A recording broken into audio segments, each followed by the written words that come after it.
অবনী বেগম আর কিছু বলার আগেই চিত্রা রান্নাঘর থেকে প্রস্থান করলো। দীর্ঘশ্বাসে ভারী হলো পরিবেশ। হাসি খুশি পরিবারটার আদলে থাকা মানুষগুলোর নির্মমতা বেরিয়ে আসছে যেন ভদ্রতার মুখোশ ঠেলে। ঝিমধরা ভারী সন্ধ্যা, বৈরী তার বিবর্ণ বাতাস। ওহি কাঁধের ব্যাগটা মুঠোয় চেপে ধীর গতিতে হাঁটছে। আজকাল চিত্রাকে তাদের বাড়ির গাড়িটা দেওয়া হয় না যাতায়াতের সুবিধার জন্য। মেয়েটার হাতে টাকাও বোধহয় নেই। ওহি দিতে চাইলেও নেয় না। হেঁটে হেঁটে বাসে চেপে যাতায়াত করে সে। কলেজ বাসা থেকে কাছেই, রিক্সা দিয়েই আসা যাওয়া করা যায়, হেঁটেও আসা যায়, কিন্তু কোচিং বেশ খানিকটা দূরে, গাড়ি ছাড়া উপায় নেই।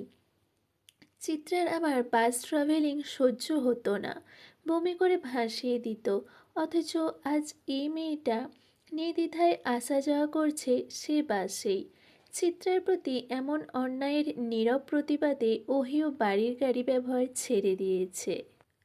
ওহির দ্বিতীয় বর্ষের ফাইনাল পরীক্ষা চলছে। সারা রাত দিন পড়াশোনা করেও তার তৃপ্তি মিলছে না।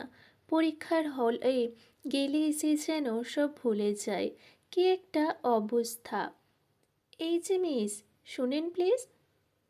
পরিচিত কণ্ঠ নীরব রাস্তায় যেন ঝংকার তুলল। ওহির ঝিমিয়ে থাকা চিত্ত মিনিটেই চঞ্চল হয়ে উঠল। কপাল কুঁচকে বিরক্ত ছড়িয়ে গেল তার সারা মুখে। পায়ের গতি থেমে গিয়েছে ততক্ষণে। নীল রঙের পাঞ্জাবি পরা সুদর্শন নওশাদ খুব দ্রুত এগিয়ে এলো। ওহির পাশাপাশি এসে দাঁড়ালো। মুখে তার বিরামহীন সেই হাসিটা, কণ্ঠে কণ্ঠে মধুরতা। পাশে এসে দাঁড়িয়ে মিষ্টি হাসি রেখে বজায় রেখেই বলল, পরীক্ষা কেমন হলো শুনি? ওহির চোখ মুখে তখন আধার করা বিরক্ত। কণ্ঠ ঝাঁঝালো করে সে উত্তর দিল, আপনাকে বলতে হবে? হ্যাঁ, বলতে হবে বলে তো জিজ্ঞেস করা। নওশাদের স্বাভাবিক উত্তরে ওহির চোখে মুখে ধরা দিল বিস্ময়। লোকটা পাগল টাগল নাকি? ঝাঁঝালো কণ্ঠ আর স্বাভাবিক কণ্ঠের পার্থক্যও বুঝে না নাকি? বিরক্ত হয়ে আবার নিজ গন্তব্যে হাঁটা ধরল সে। নওশাদও পায়ে পা মিলিয়ে হাঁটতে হাঁটতে বলল, আপনি যেন কোন ডিপার্টমেন্টের স্টুডেন্ট? সাইকোলজি। বাহ, তবে তো রীতিমতো মানুষের ভেতরের তথ্য বোঝার বিশেষ ক্ষমতা আপনার আছে, তাই না? নওশাদের কথায় থামল ওহি। বুকে দুহাত ভাঁজ করে বলল, হ্যাঁ আছে। বলেন, আপনার কি বলে দিতে হবে? নওশাদ কিছুক্ষণ মিছে মিছে ভাবুক মানুষ হলো। অতঃপর বেশ জয়ী একটা হাসি দিয়ে বলল, বলেন তো, আমি আজ নীল রঙের পাঞ্জাবি কেন পরেছি? ওহে নওশাদের মুখের দিকে তাকালো। তারপর পা থেকে মাথা অবধি একবার চোখ বুলিয়ে কর্কশ কণ্ঠে জবাব দিল, আপনি বিশেষ কোনো কারণ ভেবে নীল রঙটা পরেননি, হুট করে মনে চেয়েছিল তাই পরেছেন, আর কিছু? নওশাদ বেশ অবাক হলো, বিস্মিত কণ্ঠে বলল, বাহ, বুঝলেন কিভাবে? কারণ যখন কেউ শোনে আমরা সাইকোলজি নিয়ে পড়াশোনা করছি, তখন তারা আমাদের অভিজ্ঞতা যাচাইয়ের জন্য হুট করে একটা অহেতুক প্রশ্ন করে, যে প্রশ্নের উত্তর হয়তো বিশেষ কিছু না, অথবা তাদের জানা নেই এমন কিছু। ওহির আর চোখে তাকিয়ে উত্তর বলার ভঙ্গিমাটা বেশ উপভোগ করলো নওশাদ। হাসিরা আরও বিস্তৃত লাভ করলো। সে কণ্ঠ খাদে নিয়ে বলল, আমার মায়ের আপনাকে পছন্দ হয়েছে জানেন? নওশাদের কথায় হুট করে হেসে উঠল ওহি। হাসতে হাসতে বলল, আহা, ভর সন্ধ্যাবেলা মিথ্যে বলছেন কেন? নওশাদ বেশ অবাক হলো, তবে কণ্ঠে গো ধরে রেখেই বলল, না সত্যিই এটা। হুম, মিথ্যে এটা। কিভাবে বুঝলেন? নওশাদের বিস্মিত অবস্থা দেখে ওহির হাসি স্রোত বাড়ল। হাসতে হাসতে সে বলল, সাইকোলজির ক্ষুদ্র ক্ষুদ্র হিসেব আমাদের জানা আছে। আপনি সচরাচর হাত তুলিয়ে কথা বলেন, মানে সত্যি কথাগুলো। অথচ এই কথাটা বলার সময় আপনার দুহাত স্থির ছিল আর চঞ্চল হাসিটা কেমন গুমোট ছিল। খুব সম্ভবত আপনার মায়ের আমাকে পছন্দ হয়নি এমন কথা সে আপনাকে জানিয়েছেন, যার দরুন আপনি আমাকে উল্টোটা বলে পরীক্ষা করছিলেন। না হয় এমন একটা কথা আপনার মাথায় এত দ্রুত আসতো না। নওশাদ অবাক চোখে তাকিয়ে রইল কেবল। মেয়েটা দারুণ বুদ্ধিমতী। সত্যিই নওশাদের মা আজ কথায় কথায় ওহির উচ্চতার কথা বলেছে। ছোটখাটো ওহির উচ্চতা মহিলার বেশ অপছন্দ হয়েছে সেটাই জানিয়েছেন। নওশাদকে চুপ মেরে যেতে দেখে ওহি গম্ভীর কণ্ঠে বলল, আর কিছু বলবেন মিস্টার? আপনাকে আমার ভালো লাগে সেটা জানেন। ওহি ভড়কালো না নওশাদের এমন কথায়। বেশ স্বাভাবিক কণ্ঠে বলল, এটাও মিথ্যে। নওশাদ অবাক হলো, মাথা দুলিয়ে বলল, না, এটা সত্যিই। না হয় এভাবে আপনার পিছু নিতাম বলুন।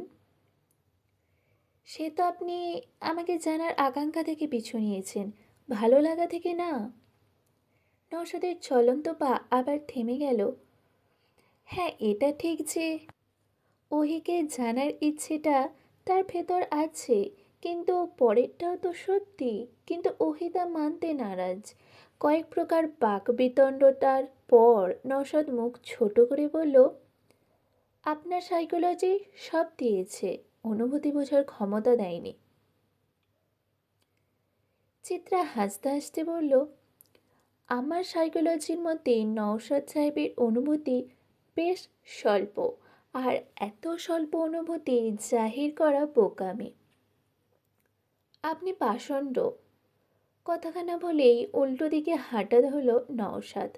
ওহি হাসতে হাসতে নিজেকে নিজে বলল, ভালোবাসার মানুষকে অব্দি ভালোবাসা ছেড়ে দিলাম, পাষণ্ড না হলে কি পারতাম? আপনি তো দুদিনের অনুভূতি নিয়ে আসছেন। ছোট শ্বাস ফেলে দুকদম এগিয়ে যেতে কেউ ছুটে এলো তার কাছে। ওহি অবাক হয়ে পাশের মানুষটার দিকে তাকালো। ফরসা নওশাদ সাহেবের মুখ লাল হয়ে গেছে দৌড়ানোর কারণে। সে বুক ভরে শ্বাস নিচ্ছে, অথচ মুখে আগের হাসিটা। হাঁপাতে থাকা ওহির কণ্ঠ নিয়েই অস্থির কণ্ঠ নিয়েই সে বলল, আচ্ছা, আপনার সাইকোলজি মতে আপনাকে পটানোর কিছু ট্রিক্স দিবেন? ওই অদ্ভুতভাবে কতক্ষণ তাকে থেকে হা হা করে হেসে উঠল। সে হাসির ঝংকারে নওশাদের সাথে মুগ্ধ হলো নিশ্চুপ রাস্তাটাও। সন্ধ্যার রাস্তার আয়োজনে মুখরিত ড্রয়িং রুম। চিত্রা আর দোয়েল মিলেই আয়োজন করেছে। তুহিনও আজ বাসায়। সবাই সোফায় বসে আছে, কেবল চাঁদনি আপা বাদে। আপা বোধ হয় ঘরে। চিত্রা যখন নাস্তার প্লেটটা টেবিলের ওপর রাখল, তখন তুহিনীর গুরুগম্ভীর কণ্ঠ ভেসে এলো, চিত্রা, আর কিছুদিন বাদে না পরীক্ষা? তুই এসব কেন করছিস? চিত্রা নাস্তার প্লেটটা টেবিলে রেখে বড় চাচির দিকে তাকালো। বড় চাচি তাকে পড়ার টেবিল ছেড়ে উঠিয়ে এনেছেন বিকেলের নাস্তা তৈরি করার জন্য। এখন এটা ভাইজান জানলে হয়তো তুলকালাম হতে পারে, তাই সে চুপ করে রইল। তন্মধ্যেই পরিচিত কণ্ঠ ভেসে এলো, ও মা তুহিন, তোমার মানেই এখন বাড়িতে, এই সুযোগে চিত্রাকে একটু কাজ শেখাতে হবে না, বলো? দরজার কাছে বাহার ভাইকে দাঁড়িয়ে থাকতে দেখে চমকে উঠল চিত্রা। সাথে বাহার ভাইয়ের এহেন কথা। কিঞ্চিত ভড়কে গেল। উপস্থিত সবাই কেবল হতভম্ব চোখে তাকিয়ে রইল। তুহিন অবাক কণ্ঠে বলল, কাজ শিখতে হবে মানে? ওর আবার কিসের কাজ? পড়াশোনা আছে না? পড়াশোনা আছে না কি? আমি ভেবেছি তোমাদের মা যাওয়ার সাথে সাথে ওর পড়াশোনাটাও নিয়ে গেছে। না হয় মানুষের হুকুমে এমন উঠবোস করতো। বাহার ভাই সচরাচর আসে না বাড়ির ভিতরে। আজ এসে এমন অদ্ভুত কথা বলছে, যার দরুন অবাক হয়ে তাকিয়ে আছে তুহিন। সে যেন কিছুই বুঝতে পারছে না। একবার বোনের দিকে আর একবার বাহার ভাইয়ের দিকে তাকাচ্ছে। অবস্থা বেগতিক দেখে রোজা সওদাগর বোকা বোকা হেসে বলল, আরে কি যে বলো না বাহার, তা তুমি এখানে যে? বিশেষ কাজে এসেছো? আমি কি যে বলি না আন্টি, যা সঠিক তাই বলি। চোখ থাকতে অন্ধ হওয়াটা তোমায় মানায় না তুহিন। তোমার বোন কি করছে না করছে, কে কি করাচ্ছে খোঁজ রাখো। ভাই হয়েছে তো দায়িত্ব কেন অবহেলা করছো? মায়ের হারানোতে ব্যথিত হয়ে বোনের সুখ তো সব উড়িয়ে দিচ্ছ, অথচ মেয়েটা সুখপ্রিয়। বহুদিন পর কেউ চিত্রার হয়ে কথা বলল। এই অনাকাঙ্ক্ষিত আনন্দে চোখে অশ্রু জমল। মাথা নত করে সে লুকিয়ে রাখল লুকিয়ে রাখার চেষ্টা চালালো সে অশ্রু। তুহিন বুদ্ধিমান ছেলে। সে ততক্ষণে বাড়ির ভেতরের পরিবেশের কথা কিছুটা আন্দাজ করে ফেলেছে। চেয়ার ছেড়ে সে উঠে দাঁড়ালো। চিত্রার কাছে গিয়ে মাথায় আদুরে হাত বুলিয়ে শক্ত কণ্ঠে বলল, কে চিত্রা? তোকে দিয়ে কেউ কাজ করাচ্ছে? কে? বড় চাচি নাকি ছোট চাচি নাকি ফুপ্পি, কে বল? চিত্রা ছোট মানুষ, আদুরে ভাব তার শরীরে তো এখনো আছে। সে ভাইজানের বাহু আঁকড়ে কেঁদে দিল। আপন মানুষের পরিবর্তনের নীরব অভিযোগ যেন জানালো ভাইকে। তুহিনের রাগ চড়ে বসল মাথায়। বোনকে এক হাতে ধরে টেবিলের সব খাবারের প্লেট এক এক করে ছুঁড়ে মারল ফ্লোরে। চূর্ণ বিচূর্ণ হয়ে গেল সেসব প্লেট।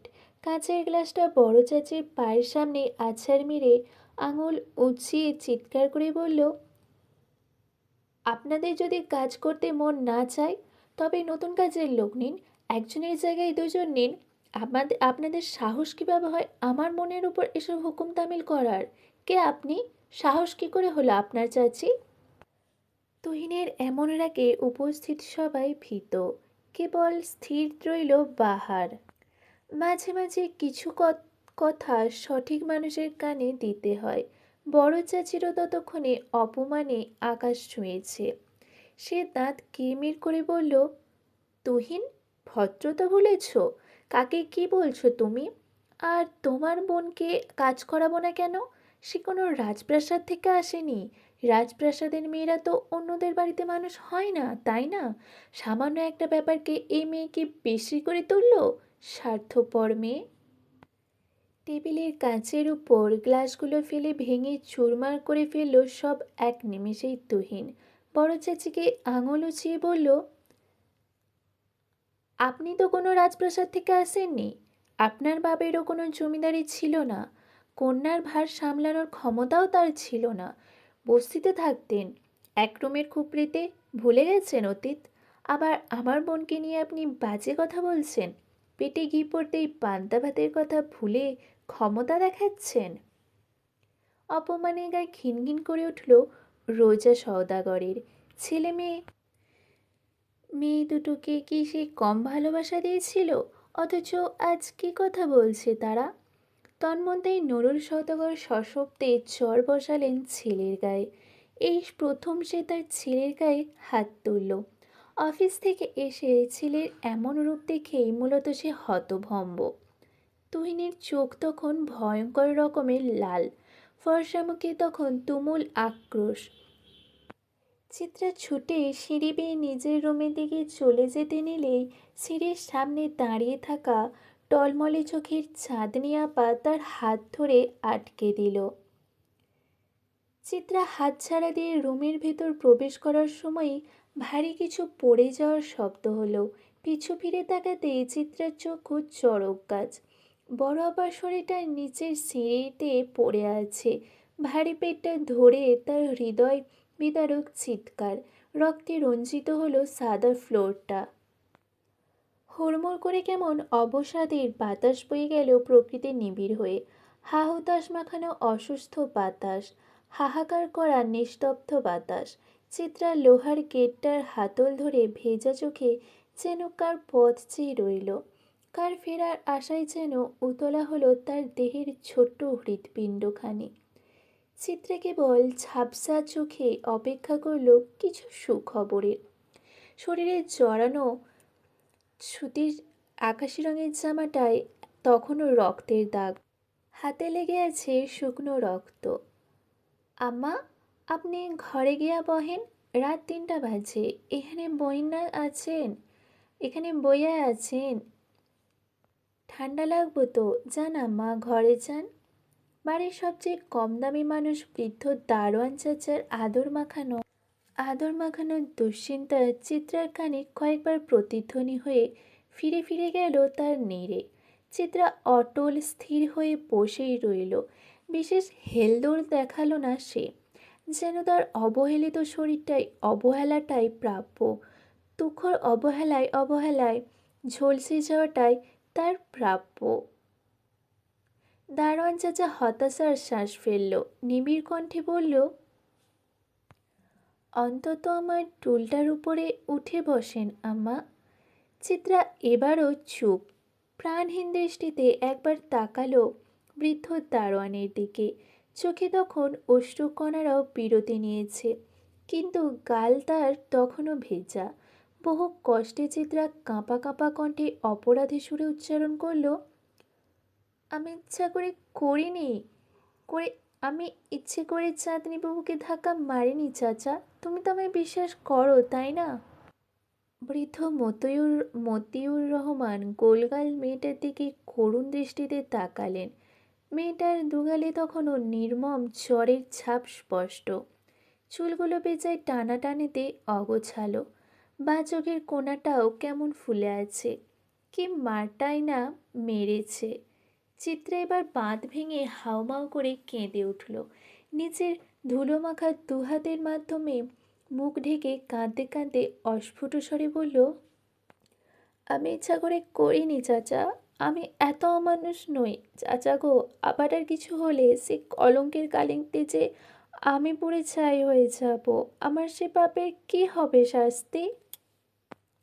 বৃদ্ধ মতিউর সান্ত্বনার ভাষা খুঁজে পেল না। তার সীমাবদ্ধতা যে খুবই অল্প। সেই অল্প সীমাবদ্ধতা দিয়ে দুঃখিনী চিত্রার দুঃখ মুছবার যে ক্ষমতা তার নেই। বড়জোর সে তার নিজের চক্ষুদয়ের অনাকাঙ্ক্ষিত অশ্রু মুছতে পারবে। চিত্রা কাঁদতে কাঁদতে গেটের সাথে হেলান দিল। হুট করে সব অনাকাঙ্ক্ষিত ঘটনা যেন তার নামেই লিখে দিল সৃষ্টিকর্তা। এমন না হলে খুব বেশি কি ক্ষতি হয়েছে তো? চাঁদনি আবার রক্তাক্ত শরীরটা সবার প্রথমে সেই ছুঁয়েছিল। তার পিছে পিছে ছুটে এসেছিল দুলাভাইও। বাড়ির প্রত্যেকে ততক্ষণও ত হতভম্ব। যখন সবার মস্তিষ্কে মিসাইলের চেয়েও দ্রুত বেগে ছুটে গেল এই ঘটনার খবর, পুরো সওদাগর বাড়ি যেন হুমড়ি খেয়ে পড়ল। কত আহাজারি চেঁচামেচিতে কেমন ভয়ানক বিষাদপুরীতে রূপান্তরিত হয়েছিল সওদাগর বাড়ি। যখন নিশ্চিত হওয়া চাঁদনি আবার প্রাণ যাওয়ার আশঙ্কায় কলিজার পানি শুকিয়ে আসছিল সবার, তখন রোজা সওদাগর করলেন আর এক কাজ। চিত্রার চুলের মুঠি টেনে অনবরত ৪-৫টা চর সে বিরতিহীনভাবে বসিয়ে দিলেন চিত্রার কোমল তুলতুলে গালগুলোতে। সাথে নিম্ন পর্যায়ের ভাষা, যা শোভনীয় না মায়ের মতন চাচির মুখে। কিন্তু এসব আচরণে ধ্যান নেই চিত্রার। সে কেবল আপাকে হসপিটালে নিয়ে যাওয়ার জন্য চিৎকার করছিল। সেই চরটা বসানোর সময় বাহার রুকে দাঁড়ায়। কেমন অদ্ভুত সাহসের সাথে বলে, ওর গায়ে আর একটা চর পড়লে সে হাত নাও থাকতে পারে। ব্যাস, থেমে গেলেন রোজা সওদাগর। অতঃপর কেঁদে উঠল সে। সবাই ছুটল হসপিটালের উদ্দেশ্যে। কেবল পুরো বাড়িতে একা পড়ে রইল অপ্রয়োজনীয় সদস্য চিত্রা। অবশ্য তার ফুপি অনয় এবং চেরি রয়ে গেছে, কিন্তু চিত্রার প্রতি তাদের অনীহা। রোজা সওদাগর যেতে যেতে চিত্রার পেটে তুমুলভাবে লাথি দিতেও ভুললেন না। আবারও গেটে মাথা ঠুকে কেঁদে উঠল চিত্রা। কে জানে তার আপাটা কেমন আছে? চিত্রার নিরাশায় পরিপূর্ণ ব্যথার মরুভূমিতে আশার চাঁদ হয়ে এলো বাহার। বাহারের ক্লান্ত পরিশ্রমে নেতিয়ে যাওয়া শরীরটাকে হেলে দুলে আসতে দেখা গেল। বাহার গেটে দিকে এসে বিধ্বস্ত চিত্রাকে দেখে হতভম্ব। অনবরত কান্নার ফলে চোখ ফুলে নাজেহাল অবস্থা। বাহারের চোখে মুখে বিস্ময়, সেই বিস্ময় ছড়িয়ে গেল কণ্ঠধ্বনি অবধি। সে বিস্মিত কণ্ঠে বলল, রঙ্গনা, এখানে এই অবস্থায় কি করছো? তুমি এখনো রুমে যাওনি? চিত্রা কথার উত্তর দিল না। মনের মাঝে প্রশ্নের দানা বেঁধে আছে, কিন্তু জিজ্ঞেস করার সাহস হলো না। যদি কোনো খারাপ খবর হয়, তবে চিত্রা নিজেকে কিভাবে ক্ষমা করবে? বাহারের প্রশ্নে উত্তর দিল মতিউর রহমান, না বাবা, আম্মা যে সেই সন্ধ্যাবেলায় এখানে বসেছে, এখানেই আছে। আমি কতবার কইলাম ভেতরে যাইতে, উনি পথেই বসে আছে। বাহার ভাইয়ের হৃদয় কুঞ্চিত হলো। হাঁটু ভেঙে এসে বসল চিত্রার পাশে। চিন্তিত কণ্ঠে বলল, এই মেয়ে, এখানে এভাবে বসে আছো কেন? মাথায় কি সমস্যা তোমার? কি অবস্থা নিজের করেছো? ওঠো দেখি। আহ্লাদ পেয়ে গলে গেল চিত্রার কান্না। সে বাহার ভাইয়ের ডান হাতটা আঁকড়ে ধরে অপরাধী কণ্ঠে অনবরত বলতে লাগলো, আমি ইচ্ছে করে করিনি এমন বাহার ভাই, আপনি তো আমায় বিশ্বাস করেন তাই না? বাহার চিত্রার মাথায় হাত বুলিয়ে শান্ত কণ্ঠে বলল, আমার বিশ্বাস করার আগে তোমার নিজেকে নিজেই বিশ্বাস করা উচিত। তুমি কেন ভয় পাচ্ছ, অপরাধী ভাবছো নিজেকে? কিন্তু তখন আমি আবার হাত ছাড়ে দিয়েছিলাম, এটা তো ঠিক। যা হয়েছে সেটা দুর্ঘটনা, ইচ্ছাকৃত না। এভাবে ভেঙে পড়লে চলবে না। আমাকে কেউ বিশ্বাস করছে না বাহার ভাই। আমি তো করছি, চোখ বন্ধ করে বিশ্বাস করছি। আমি জানি তুমি কারো বিরাট ক্ষতির কারণ হবে না। চিত্রার তুমুল কান্নায় এই সান্ত্বনার বাণীটুকু প্রয়োজন ছিল। কান্নার ছাটও নিমিষেই কমে এলো। চিত্রার চোখ মুখ মুছে উৎকণ্ঠিত হয়ে বলল, আচ্ছা বাহার ভাই, আপা কেমন আছে? আর বাবু? 10 মাস বাবুর জন্য কত অপেক্ষা করলাম, আর শেষ মুহূর্তে এসে কিনা। কথা বলতে বলতে আবারও চিত্রা আকাশ ভেঙে কান্না এলো। বাহার তৎক্ষণাৎ মুখ চেপে ধরল চিত্রার। আতুরে এক ধমক দিয়ে উঠল। মিছে রাগী রাগী স্বরে বলল, আর একবার যদি কেঁদেছ, তবে এখনই তোমাকে রাস্তায় ছেড়ে দিয়ে আসবো। বাহারের এমন অবিশ্বাস্যকর কথায় কান্নার মাঝেও হেসে দিল চিত্রা। গোল গোল চোখে হাসতে হাসতেই বলল, আমাকে কি আপনার চেরি মনে হয় যে রাস্তায় ছেড়ে দেওয়ার ভয় দেখাচ্ছেন? কেন দেখাতে পারবো না ভয়? তুমি চেরি না হও, চিত্রা তো। হ্যাঁ, আমি চেরি না, চিত্রা। কেউ বড় মানুষকে এগুলো বলে ভয় দেখায়? তাহলে বড় মানুষ তুমি কেন এমন অবুঝের মতো কাঁদছো? বড় মানুষের তো অবুঝ হওয়া সাজে না। বাহারের কথার জালে যে খুব বাজেভাবে ফেঁসে গেছে চিত্রা, তা আর বুঝতে বাকি রইল না তার। অতঃপর ছোট একটা শ্বাস ফেলে নিবিড় কণ্ঠে জিজ্ঞেস করল, আবার কি অবস্থা বাহার ভাই? সুস্থ আছে তো? বাহার মাটি থেকে উঠে চিত্রাকে ডান হাত দিয়ে টেনে তুলল। চুলগুলো গুছিয়ে দিতে দিতে বলল, তোমার আবার ঠিক আছেন। এখন রুমে গিয়ে সুন্দর মতন গোসল করে খেয়ে ঘুমাবে, কেমন? অগোছালো বাহারের এমন গোছানো যত্নে চিত্রার কান্নার আর নির্বাসনে গেল। সে ভদ্র মেয়ের মতো বলল, আচ্ছা। সে ভদ্র মেয়ের মতন কথা রাখল। শরীর ঝাড়া দিয়ে উঠে দাঁড়ালো। বাহার তাকে হাত ধরে ঘর অবধি পৌঁছে দিল। বাহার ভাই যে ভীষণ মিথ্যে কথা বলে চিত্রাকে সামলেছে, তা জানা গেল পরের দিন হসপিটাল থেকে সবাই আসার পর। মুখ থমথমে অনুভূতি, তার প্রতি সকলের অসন্তুষ্ট চাহনি আর বড় চাচির আক্রোশ দেখে। গতকাল রাতে মুখ থমথমে অনুভূতি, তার প্রতি সকলের অসন্তুষ্ট চাহনি আর বড় চাচির আক্রোশ দেখে গতকাল রাতে চিত্রা বাহার ভাইয়ের কথা অনুযায়ী গোসল করে ঘুমিয়ে পড়েছিল। ঘুম ভাঙার পর দেখে ঘড়ির কাঁটায় সময় তখন দুপুর 12টা। হুড়মুড় করে সে উঠে বসতেই নিচ থেকে কেমন ফুঁফানোর শব্দ এলো। কে যেন মিহিস্বরে কাঁদছে। চিত্রা হতবিহ্বল। গতকাল বাহার ভাইয়ের কথা অনুযায়ী তো আজ কান্নাকাটি করার কথা না, তাহলে মনের কৌতূহল মেটানোর জন্য সে দ্রুত গতিতে নেমে গেল বিছানা থেকে। তার চেয়েও দ্রুত সে বসার রুমে উপস্থিত হলো। বসার রুমে বড় চাচির ক্রন্দনরত মুখটা দেখতেই ছলাৎ করে উঠে বুক। সে চাচির সামনে গিয়ে দাঁড়ালো, অবাক কণ্ঠে বলল, চাচি, কি হয়েছে? কাঁদছো কেন? রোজা সওদাগরের ঝিমিয়ে থাকা আক্রোশ তুমুল হলো। চিত্রাকে তুমুল এক লাথি মেরে বসল। চিত্রা দুহাত ধরে ছিটকে পড়ল। তুহিন সবে দরজা দিয়ে প্রবেশ করেছে। বোনের এহেন অবস্থা দেখে সে ছুটে এলো, আহত চিত্রাকে আঁকড়ে নিল। নির্ঘুম কাটানোর রাত্রির কারণে চোখ মুখ তার কেমন হলদেটে ভাব। বড় চাচির বেজায় মন মেজাজ খারাপ, তবুও বোনের প্রতি এমন আচরণ সহ্য করতে পারল না তুহিন। কর্কশ কণ্ঠে বলল, আপনার হাত পা সামলে রাখবেন চাচি, না হয় আমার অন্য ব্যবস্থা নিতে হবে। ক্ষুধার্ত বাঘিনীর ন্যায় হিংস্র হয়ে উঠল রোজা সওদাগর। সে বসা থেকে উঠে দাঁড়িয়ে চিত্রার গলা চেপে ধরে বলল, তোর জন্য আমার মেয়েটার আজ এই অবস্থা। তোর এত রাগ না রে? খেয়ে দিলে আমার মেয়ের বাচ্চাটাকে। তুই, তোর এত খিদে?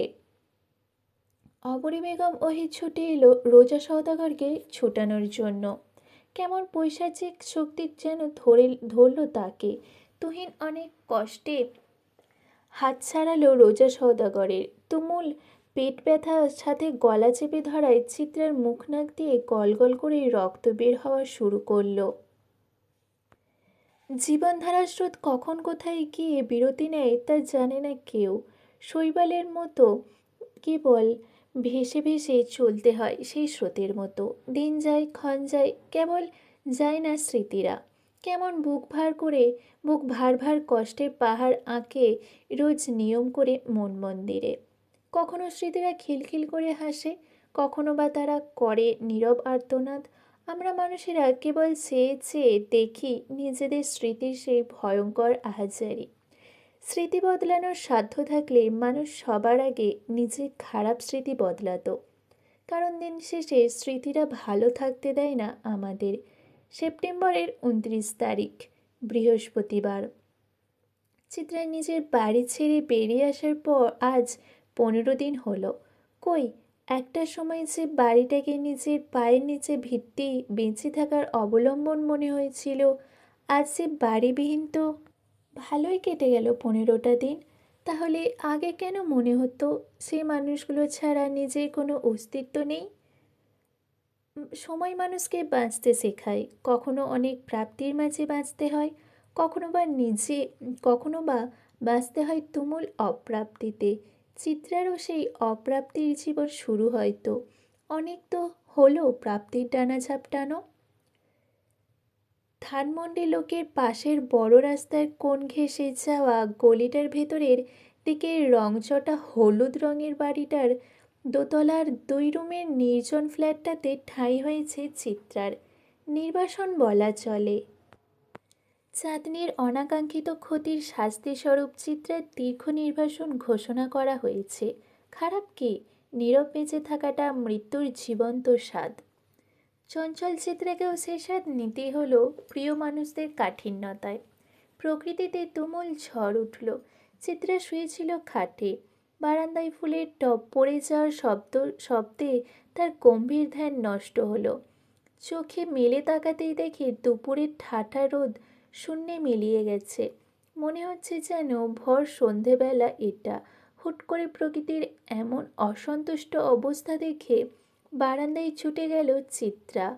বারান্দায় কতগুলো জামা কাপড় শুকাতে দেওয়া হয়েছে, সেগুলোই আনার জন্য এত ব্যস্ততা। জামাকাপড় আলগোছে সরিয়ে আনতেই আকাশ ভেঙে ঝপঝপিয়ে বৃষ্টি নামলো ধরার বুকে। চিত্রা ঘরের আলো জ্বালিয়ে দিল। মানুষের সঙ্গ পছন্দ করা চিত্রা আজ নিরাপত্তায় আচ্ছন্ন। ভাগ্যের জায়গাটা খুব দ্রুতই ঘুরেছে বোধ হয়। বারান্দার দরজা আটকাতে গিয়ে বৃষ্টির ছাট কিছুটা গায়ে লাগলো চিত্রার। দরজার সাথে ডান হাতটার একটু জোরে ঘর্ষণ লাগতেই ডান হাতের তালুর উপর পড়া বড় ফোসকাটা গলে গেল। মৃদুস্বরে আহ করে উঠল চিত্রা। একটু আগে ভাতের মাড় গালতে গিয়ে এই অঘটনটা ঘটেছে। অতিরিক্ত জ্বালায় চোখ টলমল করে উঠল। অথচ চিত্রা ফিক করে হেসে দিল। নিজের ব্যথা দেখে হাসতে হাসতে হাঁটু মুড়ে বসল বারান্দার দরজায় হেলান দিয়ে। ফোসকা পড়া জায়গাটার দিকে তাকিয়ে কেমন যেন ভীষণ রকমের আহাজারি করা সুর, অথচ তাচ্ছিল্যে নিয়ে বলল, তোর আজও ব্যথা লাগে চিত্রা? ব্যথাটা তবে এত আঘাত পাওয়ার পরও মরেনি? নিজেকে করা প্রশ্নের ধ্বনি কানে বাজতেই হাউমাউ করে কেঁদে উঠল সে। যখন বাড়ি ছাড়ল তখনও তো এমনই বৃষ্টি ছিল, তাই না? এমন তাণ্ডবই তো চলেছিল প্রকৃতিতে।